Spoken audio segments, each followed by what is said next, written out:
Hey, it's Tim, Pickup Truck Plus SUV Talker with my friend Paul Williamson. We have a treat for you today, especially if you're a Toyota loyalist.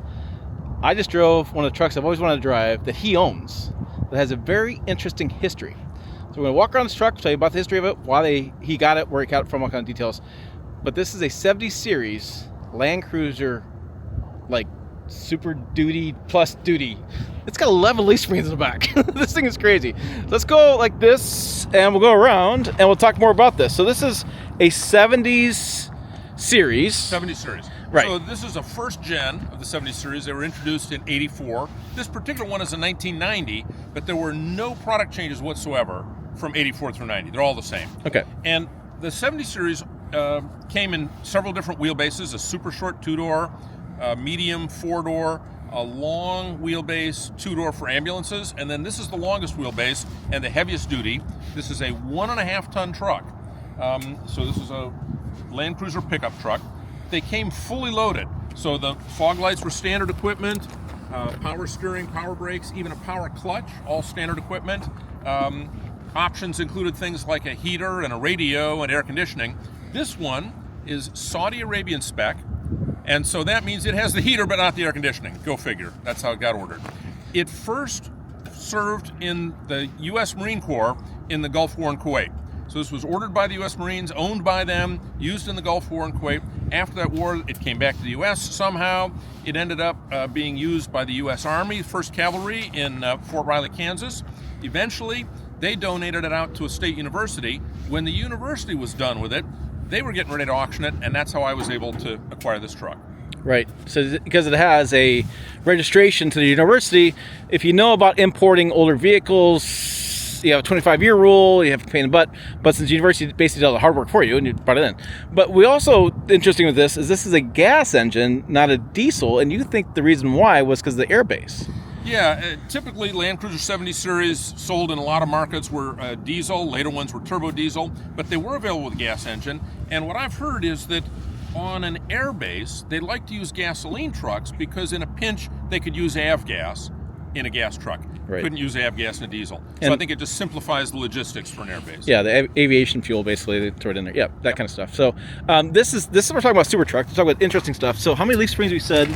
So the front has 7 leaves 7 leaves in the front. in the leaf stack. The rears have 11. 11 leaf springs. We said so. It's in. Let me show you. Let me show you this. Hold on. Let me get my head on straight. So 11 leaf springs in the back. Okay. And then when we opened and looked at the sticker here, it is in Arabic. Yeah, so the weight and balance information all in Arabic. And then this is kilograms, how much. And so we theorize this is gonna be a payload 3,000 pounds, 4,000. It's basically 3,000 pounds. You can load it up like you'd load up a Tundra, and you hardly notice the rear sag at all. And that's the thing you pointed out earlier. This is the height. It's as tall as a Tundra. It's 6'3" at the top. Right. And in fact, it's the same length as a Tundra with the extended cab. So it's a big truck to drive. It from a distance, you think it's small because it looks like a Hilux. Yeah. You get up close and you realize there's a lot of mass here. Yeah. Let me just flip this camera around for you guys real fast. So I'm 5'7". I mean, it's taller than I am, and you're a little bit taller than I am. I'm 6'1". It's taller than me. Right. Yeah. But from the outside, you're right. It looks tiny. Yeah, your brain tells you it's Hilux because you Right. can see all the Toyota signature design elements. Okay, so I open the door. We'll do the door and get around the backside. And I have some. I drove it, and I have a little snippet of me driving it. I don't have my right camera for that, but anyway. So we have. I didn't even see that. This is It's tilt. a tilt steering wheel. That's tilt. That's Very crazy. deluxe, yeah. Oh yeah, very deluxe.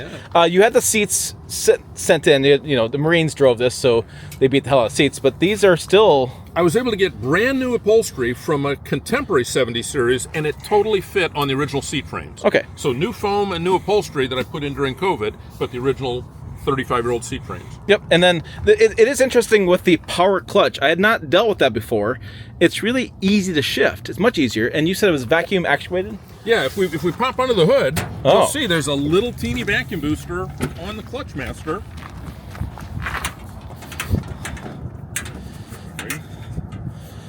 Where should it go? There it is.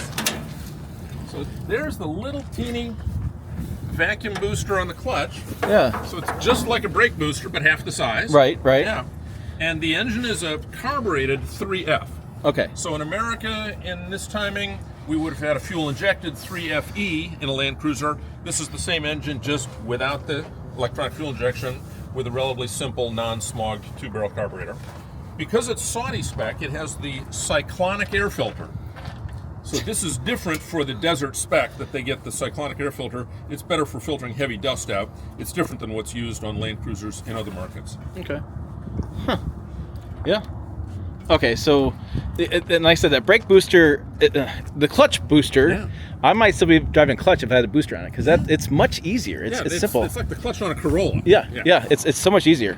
But let me go back here before we get sidetracked. Let's see. Here's your interior. There's in kilometers, because again, Saudi spec.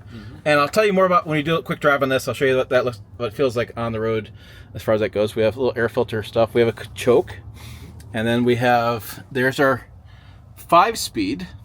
One of the earlier 5-speeds. First to third is kind of a big get out there, but once you figure out, you got it. We have the shifter for the 4-wheel drive, 4 high, 4 low. There's stuff, and then we have altimeter and thermometer. It's kind of interesting there.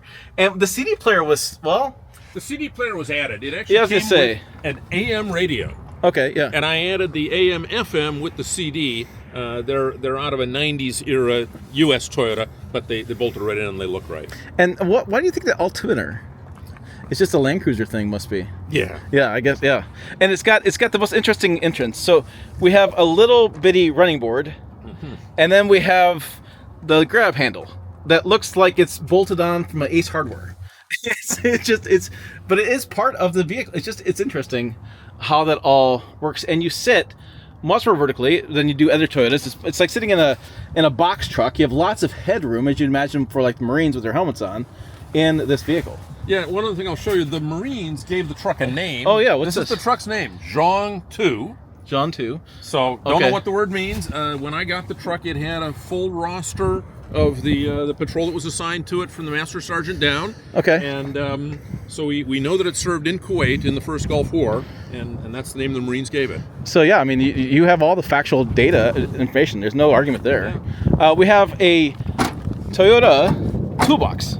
This was made for a late 90s Tacoma. Right. Friends of mine at Corporate Accessories were testing this out, and it actually had a little bit of shipping damage, so I was able to get it from them. You can see that this truck's quite a bit wider than the Tacoma. So the Tacoma, this would sit up on top of the bed, so I had to just fabricate these brackets and make a support go underneath to hold it. So this keeps all my recovery equipment, the ARB straps, the tie downs, the extra jumper cables, the shovel, that easily lives in there. I always like the we call them the headache saver. Headache saver, yeah. So the headache saver obviously is to protect the back of the cab from cargo damage.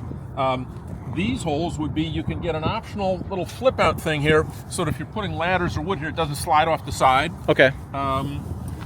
This actually unbolts, the roof unbolts, and the windshield folds down, so they can ship this to small markets, not on the big ships. Okay. So with the doors removed, the roof removed, the windshield flipped down, the headache bar off, the whole thing is only this high. They can load them into ships that they would fit normally a Corolla into, and ship them all around the world.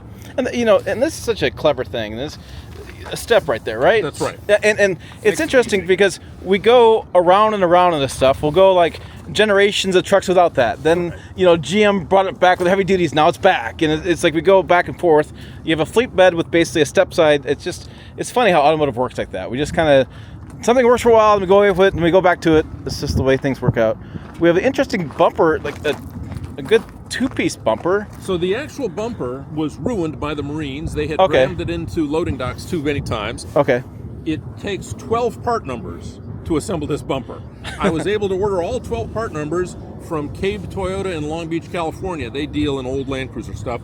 We got all new parts, and I built a whole new bumper out of those 12 pieces. The only exception is, instead of putting in a sheet metal thing in the middle for a ball hitch, this is the trailer hitch off of a Prado or a GX, which I bolted onto the frame. I just use that for recovery. I don't actually tow anything. Right. Huh.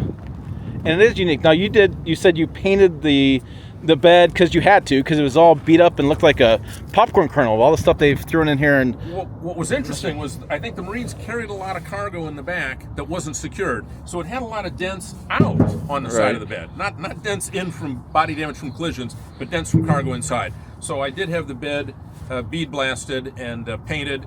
We tried to get a good matte finish. I was able to order an all new decal set from Toyota. I've got decals for the side, I just haven't put them on. They obviously wouldn't quite match the aging of the original door decals, but it's one of those things where it's like, man, once I could get those decals, I needed to order them. Yeah, and you'd have to replace them all to get all matched. And right. It was whatever. Yep. It's not a huge deal. The black dots that you see on the door are the remnants of what used to be the Marine vehicle number.